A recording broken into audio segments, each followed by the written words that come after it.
ಸೃಷ್ಟಿಕರ್ತ ಪರಮಾತ್ಮನನ್ನು ಭಕ್ತಿಯಿಂದ ಸ್ಮರಣೆ ಮಾಡಿ, ತಾತ್ವಿಕ ತಳಹದಿಯ ಮೇಲೆ ಸಾತ್ವಿಕ ಸಮಾಜವನ್ನು ಕಟ್ಟಿ ಸಕಲ ಜೀವಾವಳಿಗೆ ಲೇಸನ್ನು ಬಯಸಿರುವ ಮಹಾಮಾನವತಾವಾದಿ ವಿಶ್ವಗುರು ಬಸವ ತಂದೆಯನ್ನು ಪ್ರಪಂಚದ ಎಲ್ಲ ದಾರ್ಶನಿಕ ಮಹಾತ್ಮರನ್ನು ಭಕ್ತಿಯಿಂದ ನೆನೆದು ಈ ಪವಿತ್ರವಾದ ಪರಿಸರದಲ್ಲಿ ಸಮ್ಮಿಲಿತರಾಗಿರುವಂಥ ಶಹಾಪುರ ನಗರಿಯ ಹಾಗೂ ಸುತ್ತಮುತ್ತಲಿನ ಬೇರೆ ಬೇರೆ ಗ್ರಾಮಗಳಿಂದ ಆಗಮಿಸಿರುವಂಥ ಎಲ್ಲ ನನ್ನ ಆತ್ಮೀಯ ಗುರು ಹಿರಿಯರೇ, ಶರಣ ಸದ್ಭಕ್ತ ಬಳಗವೇ, ಮುದ್ದು ಮಕ್ಕಳೇ, ತಮ್ಮೆಲ್ಲರಿಗೂ ಕೂಡ ಆತ್ಮೀಯವಾಗಿರುವಂಥ ಶರಣಾರ್ಥಿಗಳು. ನಿನ್ನೆಯಿಂದ ತಾವೆಲ್ಲ ಕೇಳ್ತಾ ಇದ್ದೀರಿ, ಸೃಷ್ಟಿಕರ್ತ ಪರಮಾತ್ಮ ಈ ಸೃಷ್ಟಿಯ ಪ್ರಕೃತಿ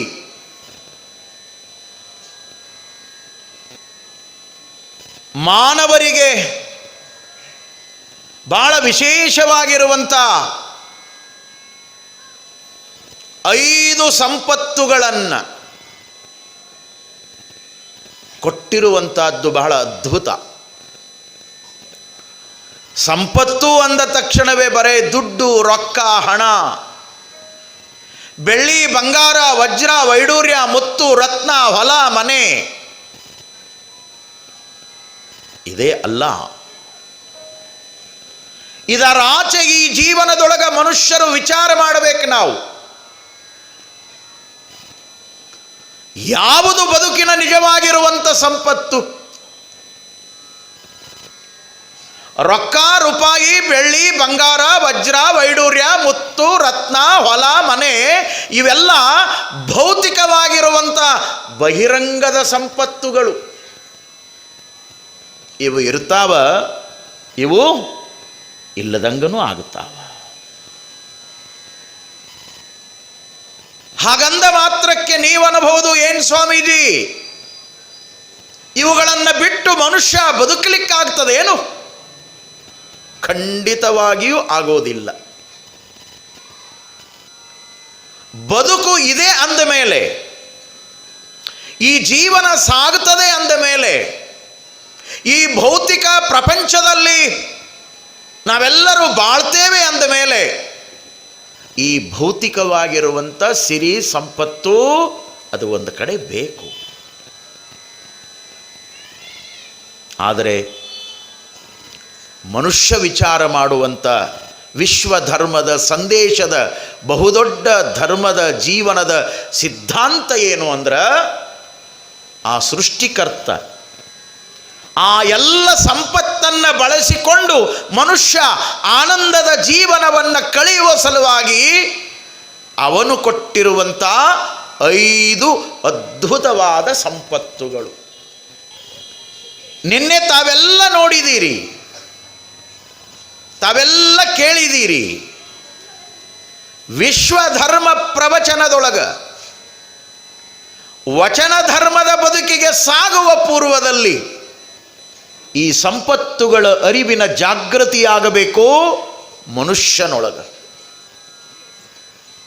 ಮೊದಲ ಸಂಪತ್ತು ಶರೀರ ಸಂಪತ್ತು.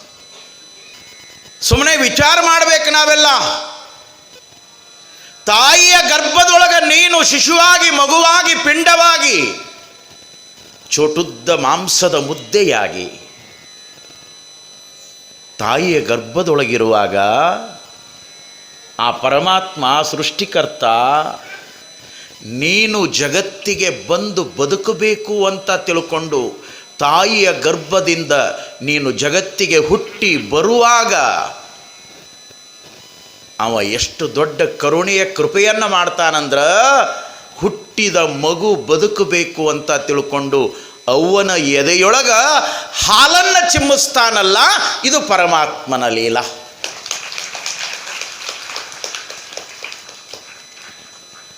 ಅದು ದೇವರು ಮಾಡಿಟ್ಟ ಅಡುಗೆ, ಅದು ಪ್ರಸಾದ.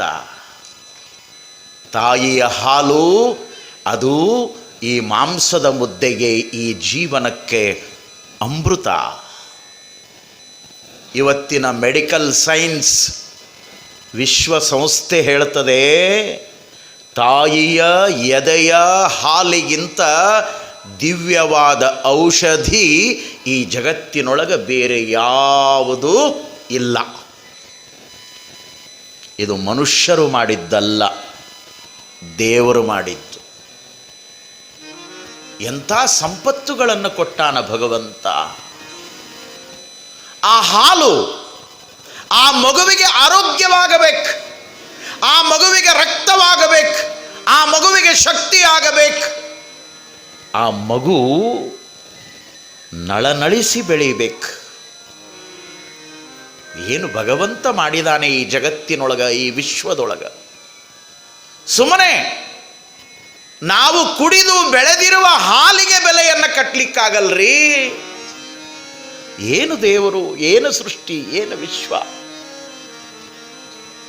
ಅದು ಎಷ್ಟು ಬಿಸಿಯಾಗಿರಬೇಕು, ಅದು ಎಷ್ಟು ತಣ್ಣಗಾಗಿರಬೇಕು, ಅದು ಎಷ್ಟು ಸಿಹಿಯಾಗಿರಬೇಕು, ಅದು ಎಷ್ಟು ಒಗರಾಗಿರಬೇಕು, ಅದು ಎಷ್ಟು ಮಗುವಿಗೆ ಹಿತವಾಗಿರಬೇಕು ಅನ್ನುವಂಥ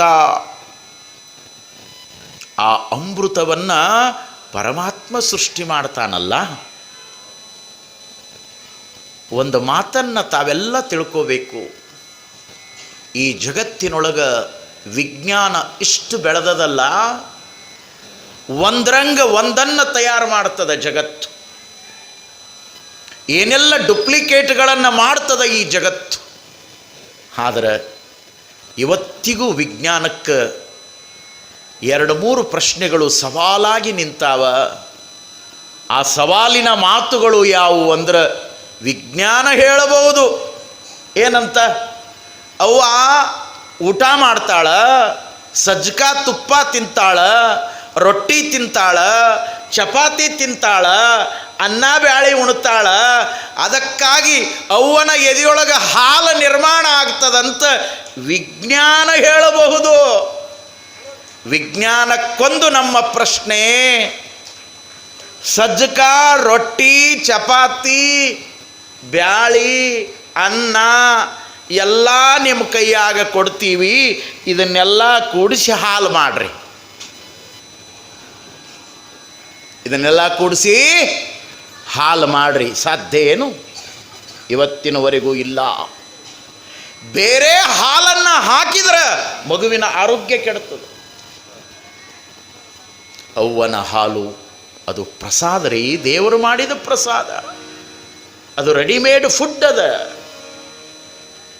ಹೊರಗಿನ ಯಾವುದೇ ಪದಾರ್ಥಗಳನ್ನು ನೀವು ತಂದು ಹಾಕಿದರೂ ಕೂಡ ಆ ಮಗುವಿಗೆ ಶಕ್ತಿ ಬರುವುದಿಲ್ಲ. ಅವ ಏನು ನಮ್ಮ ಸಲುವಾಗಿ ಇದು ಜಗತ್ತಿಗೆ ಹುಟ್ಟಿ ಬಂದದಲ್ಲ, ಇದು ಬದುಕಬೇಕು, 100 ಕಾಲ ಬಾಳಬೇಕು, ಇದರ ಜೀವನ ಸಾಗಬೇಕು ಅಂತ ನಾವು ಭೂಮಿಗೆ ಬಿದ್ದ ತಕ್ಷಣವೇ ಪ್ರಸಾದಮಯವಾದ ಹಾಲನ್ನು ಕೊಡ್ತಾನಲ್ಲ, ಅವನ ಕೊಡುಗೆ ಎಷ್ಟು ದೊಡ್ಡದು. ಯಾಕೆ ಹೇಳ್ತಾ ಇದ್ದೀನಿ ಅಂದ್ರೆ, ಈ ವಿಶ್ವದೊಳಗ ಅವನ ಧರ್ಮವೇ ನಿಜವಾದ ಧರ್ಮ. ಉಳಿದ ಧರ್ಮಗಳು ಸುಮ್ಮನೆ ಗದ್ದಲದ ಧರ್ಮಗಳು. ಅವನ ಧರ್ಮ ಅದು ವಿಶ್ವಧರ್ಮ. ಅವ ಎಲ್ಲರಿಗೂ ಇದನ್ನು ಮಾಡಿಟ್ಟಾನ. ಅದು ಇಂಡಿಯಾದೊಳಗೆ ಹುಟ್ಲಿ ಮಗು, ಅದು ಅಮೇರಿಕಾದೊಳಗೆ ಹುಟ್ಲಿ ಮಗು, ಅದು ಪಾಕಿಸ್ತಾನದೊಳಗೆ ಹುಟ್ಲಿ ಮಗು, ಅದು ಜರ್ಮನ್, ಜಪಾನ್, ರಷ್ಯಾ ಯಾವುದೇ ರಾಷ್ಟ್ರದೊಳಗೆ ಹುಟ್ಲಿ, ಇಂಡಿಯಾದಾಗ ಹುಟ್ಟಿದ ಮಕ್ಕಳಿಗೆ ಹಾಲು ಬರ್ತದ, ಅಲ್ಲಿ ಹುಟ್ಟಿದ ಮಕ್ಕಳಿಗೆ ಬರೋದಿಲ್ಲ ಅಂತೇನಿಲ್ಲ. ಇದು ವಿಶ್ವಧರ್ಮ, ಇದು ನಿಸರ್ಗ ಧರ್ಮ, ಇದು ಸೃಷ್ಟಿ ಧರ್ಮ. ಒಂದು ಎಕ್ಸಾಂಪಲ್ ಕೊಟ್ಟಿನಿ ನಾನು. ಇಂಥವು ಕೋಟಿ ಕೋಟಿ ಅದಾವ ಈ ವಿಶ್ವದೊಳಗೆ. ಯಾವ ಜಾತಿಯವರಾದರೇನು, ಯಾವ ಕುಲದವರಾದರೇನು, ಯಾವ ಮತ ಪಂಥ ಪಂಗಡದವರಾದರೇನು, ಎಲ್ಲರಿಗೂ ಅಮೃತಮಯವಾದ ಹಾಲಿನ ಪ್ರಸಾದವನ್ನು ಕರುಣಾಮೂರ್ತಿಯಾಗಿರುವಂಥ ಪರಮಾತ್ಮ ನಮ್ಮನ್ನೆಲ್ಲ ಈ ಜಗತ್ತಿನೊಳಗೆ ತಯಾರು ಮಾಡಿಟ್ಟು ಕಳಿಸಿಕೊಟ್ಟ. ಒಂದು ವೇಳೆ ಅವ್ವನ ಎದೆಯೊಳಗೆ ಹಾಲು ಬೀಳಲಿಲ್ಲ ಅಂದ್ರೆ, ಮಗುವಿಗೆ ಹಾಲು ಸಿಗಲಿಲ್ಲ ಅಂದ್ರೆ ಮಗು ಬಿಕ್ಕಿ ಬಿಕ್ಕಿ ಅತ್ತು ಒದ್ದಾಡಿ ಸತ್ತು ಹೋಗಿಬಿಡುತ್ತದೆ. ಅದಕ್ಕಾಗಿಯೇ ಮಹಾತ್ಮರು ಸೃಷ್ಟಿಕರ್ತನನ್ನು ನಂಬ್ಯಾರ, ಪರಮಾತ್ಮನನ್ನು ನಂಬ್ಯಾರ. ನಾಮಗಳು ಯಾವುವೇ ಇರಲಿ ಅವನ್ನೆಲ್ಲ ಮಾಡಿಕೊಂಡವರು ನಾವು. ಭಾರಾಭಾನಗಡ ಮಾಡಿಕೊಂಡಿವಿ ನಾವು. ನಮ್ಮ ದೇವರು ಬೇರೆ, ನಿಮ್ಮ ದೇವರು ಬೇರೆ, ಅವ್ರ ದೇವರು ಬೇರೆ. ಇವೆಲ್ಲ ನಮ್ಮ ಹುಚ್ಚುಗಳು. ನಿಮ್ಮ ದೇವರುಗಳು ಆ ದೇವನಿಗೆ ಸಂಬಂಧವೇ ಇಲ್ಲ. ಅವ ಏನಿರಬೇಕು ಅವ ಅದಾನ. ನೀವು ಅದಾನಂದ್ರೂ ಅದಾನ, ನೀವು ಇಲ್ಲ ಅಂದ್ರೂ ಅದಾನ. ದೇವ್ರು ಇಲ್ಲ ಅನ್ನುವಂಥ ಕಂಪನಿ ಇಲ್ಲಂತೀರೇನು ಈ ಜಗತ್ತಿನೊಳಗೆ? ಭಾಳ ಹುಟ್ಟ್ಯಾವೀಗ. Who is God, where is God, ಕಂಡಿರೇನು, ನೋಡಿರೇನು, ತೋರಿಸ್ತೀರೇನು? ಅಜ್ಞಾನಿಗಳು. ಹುಚ್ಚ, ಈ ಪ್ರಶ್ನೆಗಳನ್ನು ಯಾವ ನಾಲಿಗೆಯಿಂದ ಕೇಳ್ತೀಯಲ್ಲ ಆ ನುಡಿಯುವ ನಾಲಿಗೆಗೆ ಶಕ್ತಿ ಕೊಟ್ಟವನು ಸೃಷ್ಟಿಕರ್ತ. ಅದಾನ ಅನ್ನಾಕು ನಾಲಿಗೆ ಬೇಕು, ಇಲ್ಲ ಅನ್ನಾಕು ನಾಲಿಗೆ ಬೇಕು. ನಾಲಿಗೆ ಇಲ್ಲದ ನೀ ಇಲ್ಲ ಅಂದಿ ಅಂದ್ರೆ ಅವತ್ತು ದೇವರಿಲ್ಲ ಅಂತ ತಿಳ್ಕೊ.